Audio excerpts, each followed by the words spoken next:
There's a house, and opposite is the ruin of an old black house, so named because the peat fires that once burned in it stained its stones. Between the house and the ruin is a fence line. There's a gap where a gate once stood. A wind is blowing. Beside the gap stands a woman. This is her story. Woman in the Wind. Sheets of rusted corrugated iron clatter in the gusts against its walls. The black house, mossed with memories of childhood. It passed like sunset blushed across the tiles. A teenage bride, she wed her next-door neighbour. One gateway, and she crossed her line of blood. Today, that field gate lies unhinged and fallen, half sunk in half a lifetime's puddled mud, and only washing line connects the gateposts. 3 shirts with arms extended, tug, flap. A man, 2 boys. She sees 3 crucifixions and thinks on all the prayers and benedictions they counted on to save them from mishap. Their rowboat rounds the Craigan to the sound of Razi out of Camasteenavig Bay. Black cormorants, like mourners, watch them pass behind Bentinavig, then fade away. At tide change, there's a hush as waters still. Red cod in congregations pray and gulp the eels that undulate like blowing rags as handlines search their sanctuaries of kelp. Clouds glisten, haloed by a hidden sun. The brightness weakens to the creak of oars. Then wingless shadows fly across the heather. Grey waves of swelling rain bring foul weather as storms begin to sweep the open moors.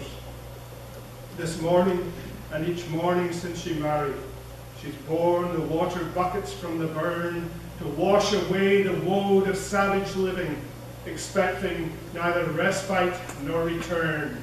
From unrelenting slime and sweat and smearings, she keeps the gate, defies the coming squall, extracts the wind's last spitless drying breath. But now both rain and iron ravel the wall. In headscarf, tallowed boots, and threadbare coat, she wears when milking and when going for peat. She pulls the clothes pegs, hoping that it brightens. Instead, the cowl of gloom draws in and tightens, and rain spots on the clothes seal her defeat. Now serried whitecaps charge the assembled leagues of shoreline cliffs and crack like cracks of doomsday, then rise as giant clamshells on the rocks. Though vow to blow, 4 oars can make no headway. They slash their grounded lines and blisters tear from calloused hands as limbs and torsos would, one streaming sinewed beast impelled by fear, resist the pounded Craigan's beatitude.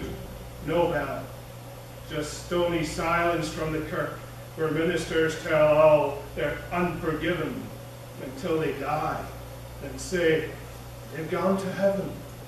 Cold comfort as the combers go berserk. She steps inside and fights to shut the door. Outside, the ravens huddle under haystacks and seagulls switch back into battering gales. The iron sheeting flies. She ties some sacks and caulks the draughty door, then lifts the wash and squeezes hard to feel if it's still moist. With water hauled before her menfolk rose, then clasps these family icons to her breast. Limp armfuls of damp, empty cloth and knows.